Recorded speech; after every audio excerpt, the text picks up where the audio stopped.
기억의 밤은 한 치 앞을 예측할 수 없어 흥미진진한 스릴러의 묘미가 잘 살아있는 영화다.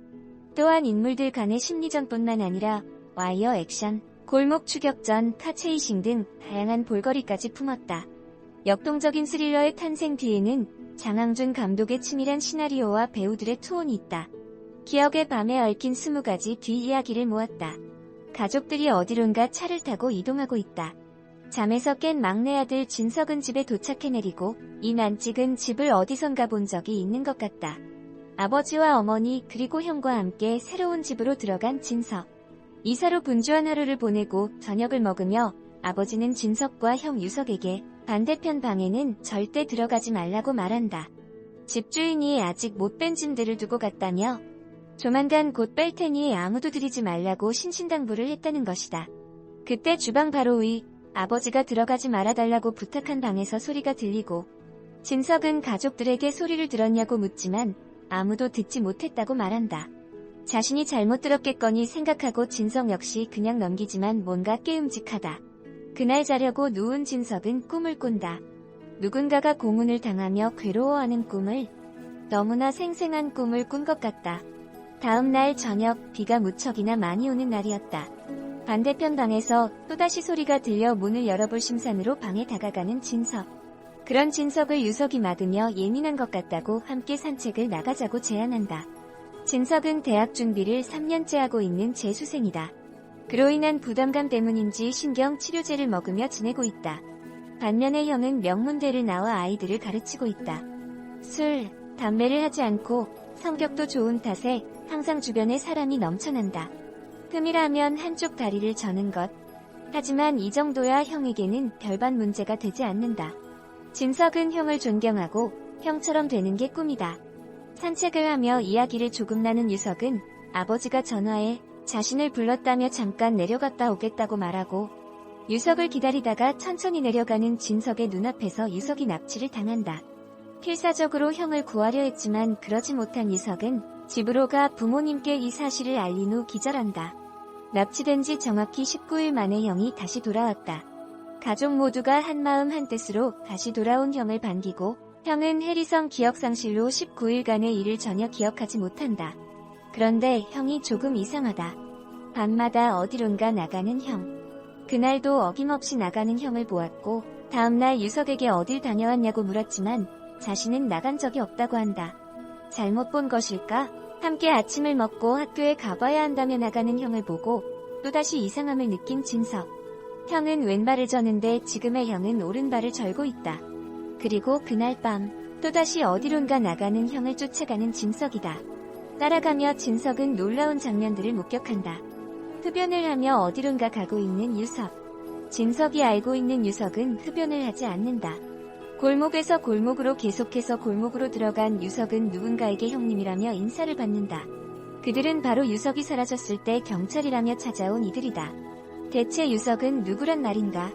진석이 따라온 것을 느낀 유석은 아랫사람들을 시켜 필사적으로 진석을 찾고 쫓기는 사투 끝에 진석은 자신의 책상에서 눈을 뜬다. 꿈을 꾼 걸까? 꿈이라고 하기엔 너무 생생한 꿈이었다. 자신에게 말을 걸며 다가오는 형에게 누구냐며 소리를 지르고 피하는 진석. 형이 나가고 겨우 진정이 됐을 때 어머니한테만 이 사실을 말한다. 어머니는 이따 밤에도 나가는지 함께 지켜보자며 진석을 안심시킨다. 그리고 그날 밤 어머니와 단둘이 있던 진석은 어머니에게 가기 위해 1층으로 내려오고 어머니와의 통화를 듣는다. 이 새끼 눈치챘어 라며 진석을 가리키며 말하는 엄마. 엄마도 형과 한패였던 것이다. 대체 우리 가족은 어디 있고 나는 누구인가? 어머니의 정체를 알게 된 진석은 무작정 밖으로 나오고 아버지와 마주치지만 아버지도 믿을 수 없다. 무작정 도망가 경찰서로 향한 진석은 자초지종을 설명하고 경찰은 그에게 나이를 묻는다. 당연히 20대에 자신의 나이를 말하지만 경찰관들은 어이가 없다는 듯이 제대로 나이를 말하라고 한다. 지금이 몇 년도냐고 묻고 진석이 알고 있는 연도가 아니다. 그제서야 거울을 보고 자신이 40대 남자라는 사실을 알게 된다. 대체 어떻게 된 일일까? 진석이 이사를 갔던 그곳에서 수십 년 전 일가족 살인사건이 났었다. 진석이 20대 시절 이사를 가려고 했던 그날 진석의 일가족은 교통사고가 났고 살아남은 건 의식이 없는 형과 진석. 형의 수술비와 병원비를 마련하려면 돈이 필요했다. 하지만 진석은 돈을 구하기 쉽지 않았고 채팅을 통해 뭐든 하겠다는 공고만 올려둔 채 멍하니 집에서 있는 날이 더 많았다. 그러던 중 한 사람이 돈을 줄 테니 살인을 저질러 달라고 부탁한다. 집에는 여자와 딸, 아들이 있으니 여자만 죽여달라는 것이다. 진석은 한참을 고민하다가 살인을 하기로 결심하고 그 집으로 향한다. 하지만 막상 여자를 보니 죽일 수가 없다. 조용히만 하면 그냥 밖으로 나가겠다고 했지만 1층으로 나온 딸이 괴성을 지르는 바람에 진석은 딸과 여자 둘 다 죽이게 되고 어린 아들은 살려둔 채 밖으로 나온다. 그리고 진석은 그날의 기억을 지워버렸다.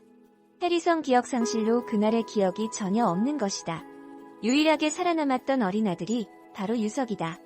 유석은 일생을 범인을 찾는 길에 매달렸다. 그렇게 유석은 진석이 범인이라는 심적인 증거는 찾았지만 정확한 증거는 찾지 못했다. 진석을 데려와 물고문을 시키고 입을 열라고 말했지만 진석은 정말 그 일이 기억이 나지 않는 것 같았다. 그래서 유석은 유명한 최면술사와 마담을 섭외해 각각 진석의 아버지와 어머니 역을 시켰고 최면술사의 말대로 진석이 가장 행복했을 마지막 기억을 시작으로 연기가 시작된다. 진석이 먹는 신경안정제 약은 사실 신경안정제가 아니라 최면에 걸리는 약이었다. 그렇게 유석은 진석의 기억을 떠올리게 하기 위해 살인이 일어났던 그날 밤과 똑같이 비가 무척 많이 내리는 날 살인사건을 재현하려 했지만 갑자기 경찰이 자신을 잡아가는 바람에 일에 차질이 생겼고 19일 만에 풀려나 다시 집으로 향할 수 있었던 것이다. 병원에서 깨어난 진석은 모든 게 다 기억이 났다. 유석은 진석에게 진범임을 묻고 살인을 사주한 사람이 자신의 아버지임을 묻고 차마 진실을 말할 수 없는 진석은 입을 다문다. 그렇게 유석은 모든 진실을 알고 자살을 택하고 진석 역시 자살을 택하며 모두에게 비극으로 끝이 난다. 처음 리뷰를 쓸 때만 해도 무책임한 한 가장의 욕심으로 시작한 비극이라는 주제로 써야겠다고 생각했다. 하지만 당시의 배경을 좀 더 생각해보니 개인의 잘못도 있지만 시대적인 배경을 무시할 수만은 없었다. 단란한 가정에서 사랑을 받고 자란 진석은 하루아침에 교통사고로 부모님을 잃고 형은 중태에 빠졌다. 모든 재산을 처분하고도 병원비를 감당할 수 없던 진석은 검은 유혹을 받아들이게 되고 결국 여자와 딸을 죽이게 된다. 그 살인을 청부했던 사람은 다름 아닌 여자의 남편, 이자 진석의 형 담당 의사. 아내 앞으로 들어놓은 보험금을 위해 아내를 죽이도록 계획했던 것이었다. 아이들은 건드리지 말라 했지만 우발적으로 딸까지. 죽인 진석을 죽이려다가 자신이 옥상에서 떨어져 죽어버린 의사. 결국 그의 그릇된 선택은 비극의 시작이 되었다. 마지막 장면까지 보고 나니 마음이 너무 쓰였다. 형을 살리고 싶은 절박함에 살인의 대가로 돈을 받기로 했다지만 정신을 차리고 살인을 하지 않으려고 했던 진석이었다. 물론 결국 우발적으로 모녀를 죽여버렸지만 하지만 과연 진석의 행동이 우발적인 살인? 정확하게 이야기하자면 소리 지르지 말라고 도망가는 딸을 쫓다가 실수로 찔러버리고 그 모습에 놀라 소리 지르는 엄마를 또 똑같이 실수로 찌른다는 게 살짝 어이없게 느껴질 수도 있겠다 싶었다. 정상적인 사람이었으면 그냥 그 자리에서 도망버릴 텐데 왜 굳이 쫓가는 거야? 그냥 진석이 가족을 잃고 돈도 없고 정신적으로 피폐해진 상태여서 그렇고 합시다. 하지만 그렇다 해도 살인은 어떠한 경우에도 정당화될 수 없다고 생각하기 때문에 어떠한 이유에서든 진석은 범죄자가 맞고 청부한 의사도 나쁜 놈이지만 진석 또한 똑같다고 생각한다. 그는 그냥 아주 평범한 가족과 평범한 삶을 꿈꾸던 사람이었을 뿐인데 한순간의 사고가 인생을 바꿔버렸다는 게 하지만 진짜로 마음이 쓰인 사람은 진석이 아니라 유석. 물론 유석은 극에서의 실제 이름은 아니지만 엄마와 누나를 잃고 아빠까지 잃은 채 모두에게 버림받았던 유석은 불행한 유년 시절을 거쳐 성인이 된 이후에도 불행한 삶을 살게 되었다. 사람들을 납치하고 협박하는 삶이 익숙해진 그는 그때 어떤 마음이었을까? 마지막에 결국 엄마를 죽이도록 시킨 사람이 본인의 아버지가 맞다는 사실을 깨달은 순간 복수도 희망도 사라져버린 순간 결국 무너져 내렸던 유석이 너무나 슬펐다. 그저 행복한 아이로 사랑받고 자라날 수 있었던 그의 삶이 결국 파멸에 이르렀을 때 그 비극의 시작이 너무나 원망스럽고 안타까웠다. 특히나 둘의 죽음으로 끝나는 영화의 마지막 장면 이후로 나오는 에필로그는 극의 비극을 더욱 극대화시켜서 더욱 마음이 쓰렸다. 한 사람의 그릇된 선택이 아니었다면 누렸을 평범한 행복. 긴장감과 몰입감이 뛰어난 전반부와 달리 이 모든 게 갑자기 증발하고 루즈해지는 중후반부 때문에 평이 좋지 않다. 그래서 전반부 진석이 악몽과 환각을 경험하고 알 수 없는 사건을 겪는 것이 메인 스토리보다 낫다는 평도 많다. 하지만 주연인 강하늘과 김무열의 연기는 관객 모두 놀라워하며 극찬을 아끼지 않고 있다. 지나치게 친절한 설명과 자기적인 인물 관계 때문에 중반부를 넘어서면 가지치기와 압축이 미덕인 스릴러의 매력이 사라진다. 전반부만 해도 관객이 스토리에 몰입하도록 정성을 쏟아놓고선 중반부부터 그렇게 몰입할 필요가 없다고 생각할 만큼 맥이 빠지게 만들기 때문이다. 꼼꼼하고 장황한 설명과 인물 간의 지나친 우연과 필연 때문에 관객이 스토리를 자연스럽게 받아들이거나 인물에게 감정이입을 하지 못한다. 그로 인해 후반부에 들어서면 반전에 반전을 거듭하는 이야기가 오히려 관객에겐 도대체 왜? 하는 생각이 들게 만든다. 스토리의 부족함도 지적된다. 작중에서 진석이 한 가족을 몇 시간 차로 다 죽였고 남편이 한 달 전에 부인 명의로 보험 들어놓은 것까지 있다면 증거가 안 나올 수도 없고 그렇게 국민적 관심을 끈 사건이면 경찰도 대충 수사할 수가 없는데 하다못해 경찰이 의사의 PC 통신 기록이라도 뒤지고 아이의 증언으로 몽타주라도 그려서 진석을 잡을 법도 한데 기억을 잃었다지만 초짜인 진석이 탐문조사 한 번 안 걸리고 공소시효 끝날 때까지 범행을 안 들켰다. 의사도 의사대로 가족의 죽음으로 인한 비관자살이든 살인청탁이 들킬까봐 죽은 것이든 옥상 파이프가 부러진 걸 보고는 단순히 기대있다가 파이프가 부러져 추락한 사고사로서라도 기록될 법도 한데 떨어져 죽고 그냥 끝이다. 가족이 죽은 지 불과 몇 시간 뒤니 관련이 있다고 볼 수 있을 텐데 말이다.